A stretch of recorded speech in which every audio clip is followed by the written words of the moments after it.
हाय। एक ऐसा auto immune disease जिसकी वजह से विटामिन B12 की डेफिशिएंसी बार बार होती है, इवन हम ओरल मेडिकेशंस लेते हैं या इंजेक्शंस लेते हैं, उसके बाद भी विटामिन B12 की डेफिशिएंसी पूरी तरह से ठीक नहीं होती।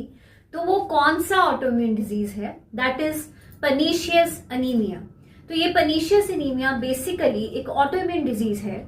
ऑटो इम्यून यानी हमारी ही जो एंटीबॉडीज हैं, हमारा जो इम्यून सिस्टम है, तो उसमें जो वो हमारे इंट्रिंसिक फैक्टर के अगेंस्ट काम करना शुरू कर देती है, ऑटो इम्यून।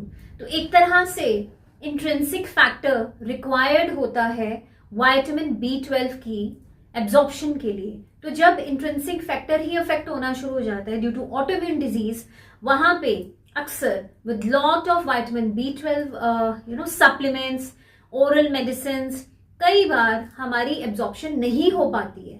तो पर्नीशियस एनीमिया में देखा गया है कि एक तरह से क्योंकि B12 रिक्वायर्ड होता है आरबीसी फॉर्मेशन के लिए, तो आरबीसी फॉर्मेशन बहुत जरूरी है, नहीं तो हम एनीमिक हो जाएंगे।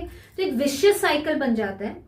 और खासकर देखा गया है जिन लोगों में ऑटो इम्यून डिजीजेस हैं, जैसे टाइप 2 डायबिटीज है, उसके साथ साथ थायराइड है, वहां पे पर्नीशियस अनीमिया की शिकायत बहुत ज्यादा है।